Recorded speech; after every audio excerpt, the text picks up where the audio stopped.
بسم اللہ الرحمن الرحیم۔ دوستو، ہم ذکر کر رہے ہیں اگلا ویلاگ ہے یہ امریکہ جیسا میں نے دیکھا۔ اب چینی کمیونزم کے بڑھتے ہوئے اسلام کو روکنے کے لیے 1948 اور 1949 میں امریکہ نے چیاگنگ کائی شک کی جنگی مدد کی اور شکست کھائی۔ کورین وار اور ویتنام کی جنگ سے عراق وار تک امریکہ کو کہیں سے بھی کامیابی نہ ملی سوائے انسانی ہلاکتوں اور مالی ضیاع کے، پیسے کے ضیاع کے۔ امریکہ اپنی دولت اور اسلحہ کی طاقت کے باوجود کسی بھی جنگ کو فیصلہ کن نہ بنا سکا۔ امریکہ کی معیشت ایک نو دولتی عرب شہزادے کی سی تھی جو سمجھتا کہ وہ اپنے ڈالروں سے ملکوں کو خرید سکتا ہے۔ یہ ٹھیک ہے کہ امریکی ڈالر اور اسلحے کی طاقت کی وجہ سے بہت سے ممالک امریکہ کے زیر اثر رہے اور اب بھی ہیں، لیکن ان ممالک کے عوام کو امریکہ کبھی نہ خرید سکا۔ امریکہ اپنے آپ کو دنیا کی ناقابل تسخیر طاقت بنانے کے جنون میں مقروض ہوتا چلا گیا۔ پچھلے 10 سالوں میں امریکہ کا 50% بڑھا، امریکہ کا جی ڈی پی 50% بڑھا، لیکن اندرونی قرضے 200% تک بڑھ گئے جو کسی صورت اطمینان بخش نہیں تھے۔ آج کی دنیا میں سرمایہ داری مفادات کو برتری حاصل ہے۔ اس صورتحال میں کسی ملک کو فوجی شکست دینے کی ضرورت نہیں، صرف اس کی معیشت کا گلا گھونٹ دو۔ اگر عالمی تیل اور سونے کی خرید و فروخت جبری طور پر ڈالروں میں نہ ہوتی تو اب تک امریکہ دیوالیہ ہو چکا ہوتا، کیونکہ امریکی ڈالر کی پشت پناہی صرف تیل اور سونے کی عالمی منڈی کر رہی تھی۔ ابھی تک امریکی ڈالر کو ہی ریزرو کرنسی کا مقام حاصل ہے، اس لیے غریب سے غریب ملک بھی تیل کی خریداری کے لیے ڈالر ہی میں ادائیگی کرتا ہے۔ ڈالر کے حصول کے لیے غریب ممالک اپنی معدنی، افرادی اور زرعی پیداوار سستے داموں فروخت کرنے پر مجبور ہیں۔ چینی یوان کو اب آئی ایم ایف نے بین الاقوامی ریزرو کرنسی کا مقام دے دیا ہے۔ امریکی ڈالر کے لیے یہ ایک بڑا دھچکا ثابت ہوگا اور یہ دھچکا امریکہ کی ہیج منی کے لیے بھی بے انتہائی منفی اثرات ڈالے گا۔ امریکہ کی معاشی اجارہ داری آہستہ آہستہ ختم ہوتی چلی جائے گی۔ چین پر کم از کم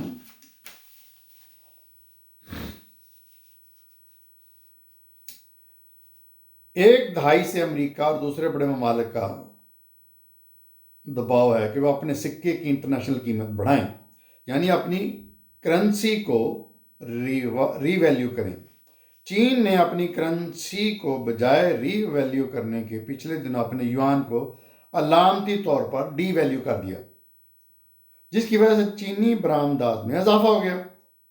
کرنسی کو ڈی ویلیو کرنے میں چین کو یقیناً اپنے اندرونی خطرات کا بھی احساس تھا۔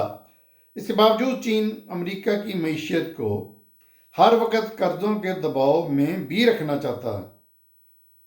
معیشت کے ہائی ٹیک ہونے کی وجہ سے امریکہ کو اپنے مسابق کاروں پر کئی میدانوں میں ابھی بھی برتری حاصل ہے۔ امریکی جہاز سازی کی انڈسٹری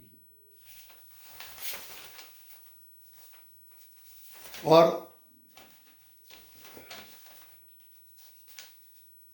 تیز رفتار کمپیوٹرز، جدید ترین طبی سہولتوں سے اعلیٰ تعلیمی سسٹم امریکہ کو ابھی بھی دنیا میں ممتاز کرتا ہے۔ سیمی کنڈکٹرز کی 19 کمپنیوں میں 11 امریکی ہیں جو دنیا کا 40% مہیا کرتی ہیں۔ اس اعلیٰ تکنیکی برتری کی وجہ سے امریکہ ابھی بھی سپر پاور کا مقام رکھتا ہے، لیکن یہ مقام شاید ہمیشہ کے لیے نہ رہے۔ یورپ اور کبھی چین امریکی ڈالر کو آنکھیں دکھاتے ہیں تو فیڈرل ریزرو کی ٹانگیں کانپنی شروع ہو جاتی ہیں۔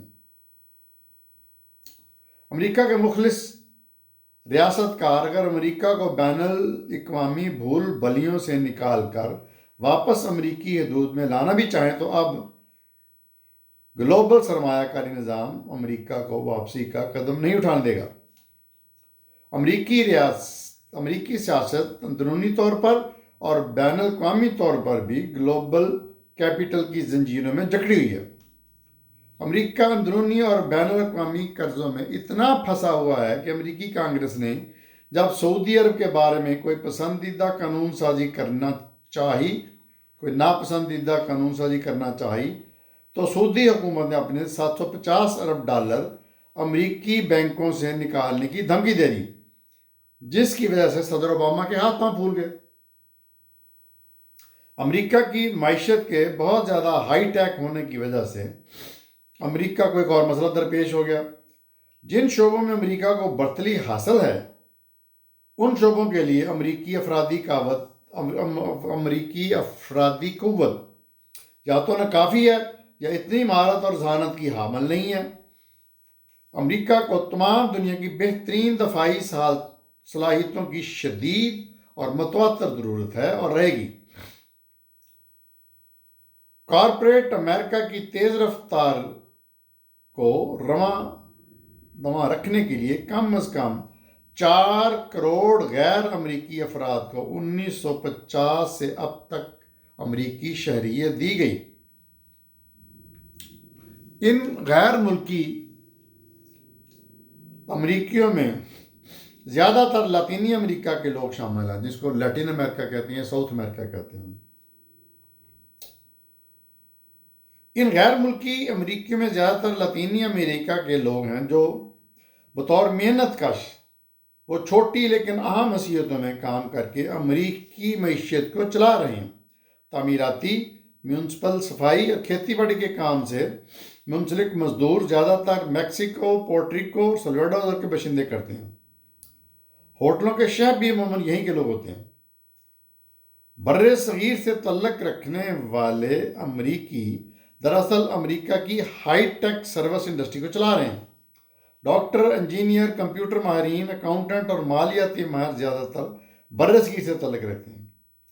اصل گورے امریکی کارپوریٹ امریکہ اور امریکی خارجہ داخلہ پالیسیوں کو نہ صرف چلا رہے ہیں بلکہ بعض مرتبہ وہ حکومت وقت پر بھی مختلف طریقوں سے اثر انداز ہوتے ہیں۔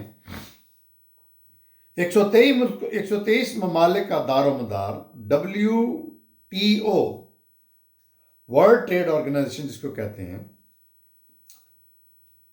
جو 1995 میں وجود میں آیا، اس ادارے کا مقصد تمام ممالک کے درمیان آزاد تجارت کو فروغ دینا تھا۔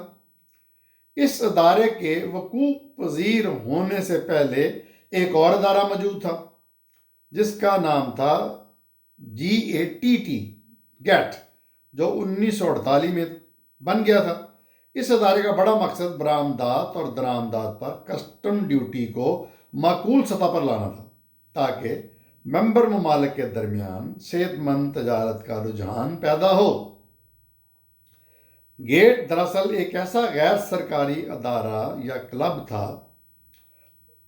جو اپنے احکامات یا سفارشات ممبر ملکوں پر قانوناً لاگو نہیں کر سکتا تھا، جبکہ WTO یعنی ورلڈ ٹریڈ آرگنائزیشن کی حیثیت ایک بین الاقوامی ادارے کی ہے جو ممبر ممالکوں کی حکومتوں کو مختلف طریقوں سے WTO کے احکامات کو ماننے پر مجبور کر سکتا ہے۔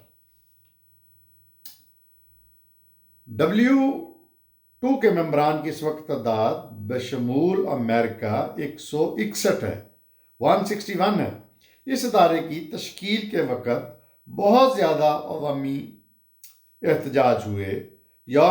پورے یورپ، امریکہ اور ایشیائی ممالک میں WTO کے خلاف مظاہرے ہوئے کیونکہ مظاہرین کے خدشات تھے کہ ترقی پذیر ملکوں کی صنعتیں آزاد تجارت کی وجہ سے غیر مسابق ہو جائیں گی۔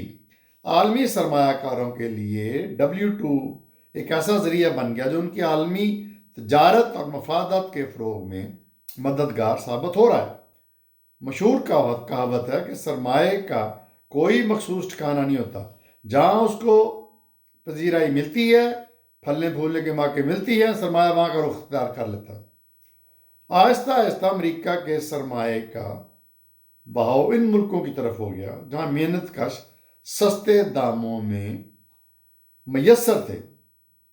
کم اجرتوں کی وجہ سے امریکی صنعت کاروں کا منافع مزید بڑھا، لیکن اس کا بڑا نقصان یہ ہوا کہ امریکی سرمایہ انہی غیر ممالک میں انویسٹ ہوتا رہا، جبکہ امریکہ میں بے روزگاری شروع ہو گئی۔ یہاں پہ ہم اس کو اینڈ کرتے ہیں اس ویلاگ کو، پھر نیکسٹ کریں گے۔ Thank you. دیکھتے رہیے میرا چینل ڈاکٹر ابو عبداللہ۔